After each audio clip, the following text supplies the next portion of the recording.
Good morning students. Today we are going to study chapter number 9 lines and angles. तो इस chapter में हम lines और angles के बारे में पढ़ेंगे. सबसे पहले हम लाइन के बारे में पढ़ेंगे. A line is a collection of points going endlessly in both direction along a straight path. That means line क्या है?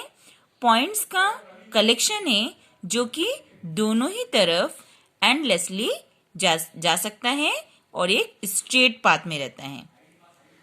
नेक्स्ट है line segment. A line segment is a part of a line. Line segment क्या होता है? Line का एक हिस्सा होता है. It has two end points in either direction endlessly. और इसके दो एंड पॉइंट रहते हैं और ये दोनों ही तरफ एंडलेसली जाती है. Thus we get a line. Thus we can say that a line has no end point. On the other hand, recall that a ray has one end point. Next है intersecting line.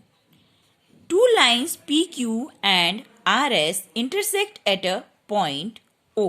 तो अगर दो line हैं like PQ and RS और एक दूसरे को काट रही हैं, तो जिस पॉइंट पे वो एक दूसरे को काट रही हैं उसे हम क्या कहेंगे?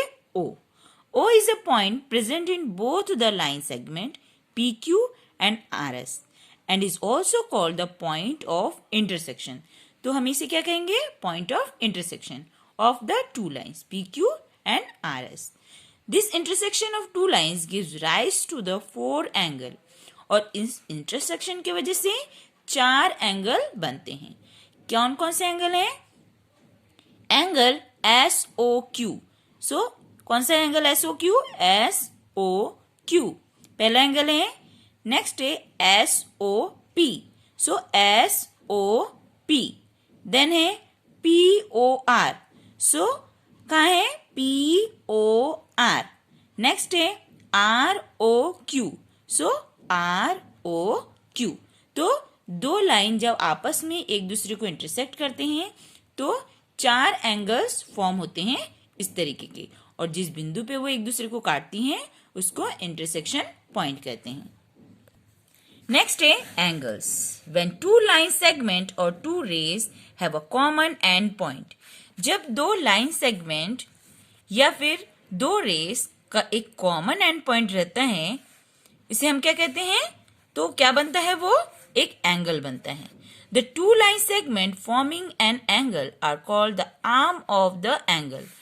इन दोनों लाइन सेगमेंट्स को हम क्या कहेंगे? एंगल का आर्म कहेंगे. While the common end point is called vertex of the angle. और जिस कॉमन पॉइंट में आके वो मिल रही हैं, सो उस कॉमन एंड पॉइंट को हम क्या कहेंगे? Vertex. Vertex of the angle. An angle is represented by the symbol. इस तरीके के सिंबल से एंगल को रिप्रेजेंट किया जाता है. And angle is usually named by 3 letters notation. तो एंगल को 3 लेटर्स से क्या किया जाता है? शो किया जाता है. 1 point on each of the arm are and the vertex. Thus the angle in the given figure is named as. तो ये जो फिगर दिया है उसे हम क्या नाम देंगे?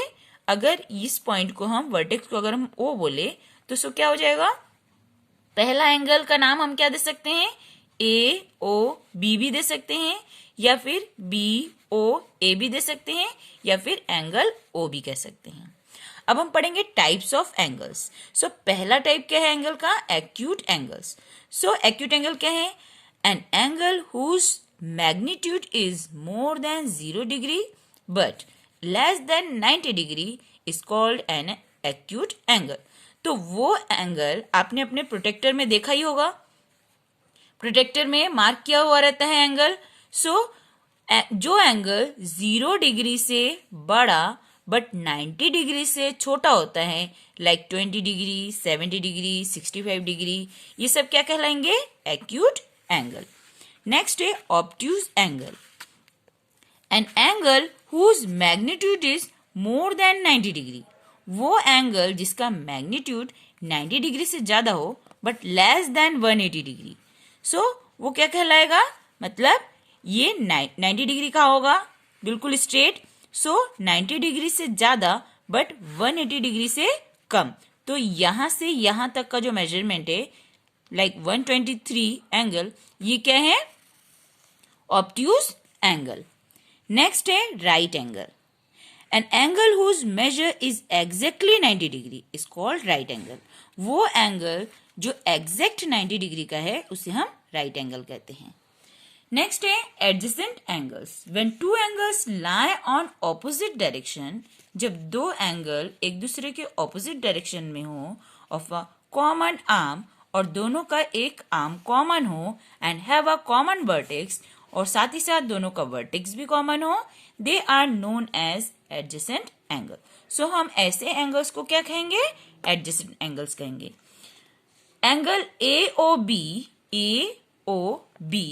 and angle BOC are adjacent angles. उसी तरीके से angle POQ and QOR are adjacent angles. Next है linear pair. In the figure AOC, so AOC एक फिगर दिया हुआ है एंड उसी के साथ BOC, ये क्या है? एडजेसेंट एंगल्स हैं। देयर नॉन कॉमन आर्म, और उनके नॉन कॉमन आर्म कौन से हैं? AO और OB are opposite rays. Such a pair of adjacent angles is called a linear pair. तो इस तरीके के एंगल को हम क्या कहते हैं? Linear pair. Since OA and OB are opposite rays, क्योंकि OA और OB ये एक रे है, एक रे है, तो ये दोनों एक दूसरे को ऑपोजिट रेज हैं। AOB क्या है? स्ट्रेट लाइन है। Hence angle AOB is a straight angle. So ये क्या बन रहा है? एक स्ट्रेट एंगल बन रहा है। Total measurement of straight angle क्या होता है? एंगल AOB, दैट मीन्स यहां से लेके पूरा यहां तक का जो मेजरमेंट है वो कितना है? 180 degree. Therefore AOC, that means AOC and plus करेंगे BOC के, सो टोटल कितना होना चाहिए? 180 डिग्री। नेक्स्ट है vertically opposite angles. When two straight lines intersect each other, जब दो सीधी चलने वाली रेखा या फिर स्ट्रेट लाइन कह सकते हैं एक दूसरे को काट रही हैं, 4 एंगल्स आर फॉर्म। हम पढ़ चुके हैं कि 4 एंगल्स फॉर्म होते हैं। The pair of angles which lie on the opposite sides of the point of intersection, तो इंटरसेक्शन के ऑपोजिट साइड में जो एंगल बनेगा उसे हम क्या कहेंगे? Vertically opposite angle. तो ये और ये वर्टिकली ऑपोजिट एंगल है, और ये वर्टिकली ऑपोजिट एंगल है। इसमें आपको एक चीज और ध्यान रखनी है, vertically opposite angles are always equal to each other in measure. Vertically angles जो होते हैं एक दूसरे के इक्वल होते हैं। दैट मीन्स एंगल QOB का मेजरमेंट जितना होगा, एंगल AOP का मेजरमेंट भी उतना ही होगा। उसी तरीके से एंगल AOQ का जो मेजरमेंट होगा, एंगल POB का भी वही मेजरमेंट होगा। सो हम ऐसे भी कह सकते हैं angle 3 is equal to angle 1 and angle 2 is equal to angle 4।